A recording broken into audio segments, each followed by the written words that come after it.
अध्याय 8 मुगलकालीन जनजीवन। इसमें हम अभ्यास के सभी प्रश्न उत्तर को हल करेंगे, जिसमें फर्स्ट है खाली स्थान की पूर्ति कीजिए।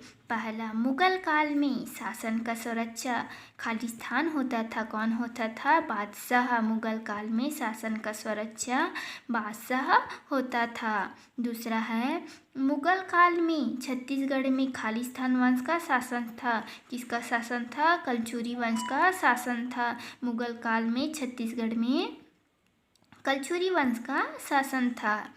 तीसरा, खालिस्तान मुगल काल के लोगों का मुख्य व्यवसाय था। क्या था मुगल काल के लोगों का मुख्य व्यवसाय? कृषि था। कृषि मुगल काल के लोगों का मुख्य व्यवसाय था।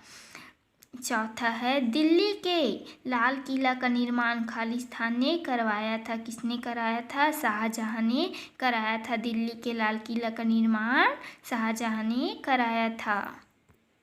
दूसरा क्वेश्चन है प्रश्नों के उत्तर दीजिए, जिसमें फर्स्ट प्रश्न है 17वीं शताब्दी में किस उद्योग का विशेष विकास हुआ?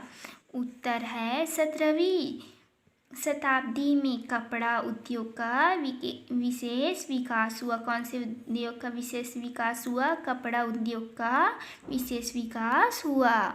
प्रश्न दूसरा, बहते पानी का उपयोग करना किस काल की विशेषता थी? उत्तर, बहते पानी का उपयोग करना मुगल काल की विशेषता थी। कौन से काल की विशेषता थी? मुगल काल की विशेषता थी।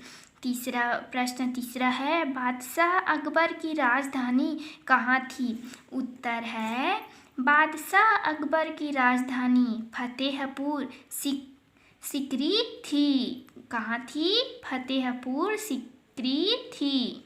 प्रश्न चौथा, सफेद संगमरमर का प्रयोग किसके काल में किया गया था? उत्तर, सफेद संगमरमर का प्रयोग शाहजहां के काल में किया गया था। किसके काल में किया गया था? शाहजहां के काल में किया गया। प्रश्न पांचवा, मुगल सम्राट व्यक्तिगत विचार विमर्श किस स्थान पर करते थे? उत्तर है मुगल सम्राट व्यक्तिगत विचार विमर्श दीवाने ये खास पर करते थे। कहाँ करते थे? दीवाने ए खास पर करते थे। प्रश्न छठवा, प्रसिद्ध सीलामार बाग कहाँ है? उत्तर, प्रसिद्ध सीलामार बाग लाहौर में है। कहाँ है? लाहौर में है। प्रश्न सातवां, मुगल कालीन समाज कितने वर्गों में बटा था? उत्तर है मुगल कालीन समाज 4 वर्गों में बटा था। पहला सर्वोच्च, दूसरा उच्च, तीसरा मध्य व चौथा निम्न वर्ग। सर्वोच्च वर्ग में केवल बादशाह आते थे। कौन आते थे? सर्वोच्च वर्ग में केवल बादशाह आते थे। उच्च वर्ग में अमीर, मंत्री, सेनापति आदि आते थे। मध्य वर्ग में एक बड़ा वर्ग था। मध्य वर्ग कैसा था? एक बड़ा वर्ग था, जिसमें छोटे अधिकारी, सैनिक, व्यापारी आदि आते थे। तथा सबसे अंत में निम्न वर्ग आता था, जो सबसे ज़्यादा शोषित व पीड़ित था। कैसा था? सबसे ज़्यादा शोषित व पीड़ित था। इसमें कृषक, कारीगर, दलित वर्ग व सेवक आदि आते थे। अगला प्रश्न आठवां, मुगल कालीन वेशभूषा कैसी थी? उत्तर है मुगल कालीन लोगों की वेशभूषा तुर्कों की देन थी। किसकी देन थी? मुगल कालीन वेशभूषा तुर्कों की देन थी। इस काल में खासकर कुर्ता, पैजामा, सलवार कमीज लोग पहना करते थे। बादशाह की विशेष कालगी वाली टोपी हुआ करती थी। कौन सी वाली टोपी हुआ करती थी? कालगी वाली टोपी हुआ करती थी। बादशाह लंबे लबादा कपड़े पहनते थे। कैसे कपड़े पहनते थे? लंबे लबादा कपड़े पहनते थे। आम भारतीय तो धोती कुर्ता और पगड़ी का उपयोग करते थे। मुगल काल में पर्दा प्रथा थी। कौन से काल में पर्दा प्रथा थी? मुगल काल में पर्दा प्रथा थी। महिलाएं अनजान पुरुषों के सामने नहीं आती थी। कैसे पुरुषों के सामने नहीं आती थी? अनजान पुरुषों के सामने नहीं आती थी। इस काल में सूती एवं रेशमी वस्त्रों का उपयोग होता था। इस काल में कैसे कपड़ों का उपयोग होता था? सूती व रेशमी वस्त्रों का उपयोग होता था। लोग चरखे से सूत काटते थे। चरखे से क्या करते थे? सूत काटते थे। प्रश्न 9, मुगल का व्यवसाय क्या क्या था? उत्तर है, मुगल काल में खेती के अतिरिक्त अन्य व्यवसायों ने भी जड़ जमा ली थी। 17वीं शताब्दी में कपड़ा उद्योग का विकास विशेष हुआ। मुगल काल में लोग सूती कपड़ा, नील, अफीम तथा काली मिर्च आदि का व्यवसाय करते थे। किसका व्यवसाय करते थे? सूती कपड़ा, नील, अफीम तथा काली मिर्च आदि का व्यवसाय करते थे। प्रश्न 10, मुगल काल में कौन कौन से त्यौहार मनाए जाते थे?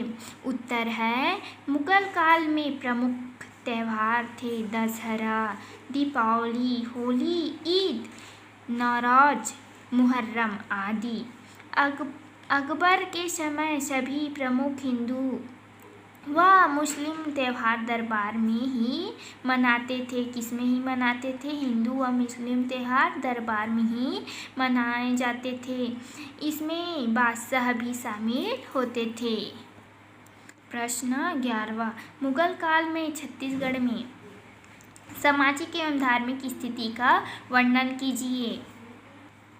उत्तर, मुगल काल में छत्तीसगढ़ में कलचुरियों का शासन था। समाज में ब्राह्मणों की सर्वोच्चता थी, क्योंकि ये धार्मिक कार्य, पुरोहित एवं शिक्षा प्रदान करने का कार्य करते थे। राजाओं द्वारा इन्हें गांव दान दिया जाता था। क्षेत्रीय शासक और योद्धा होते थे।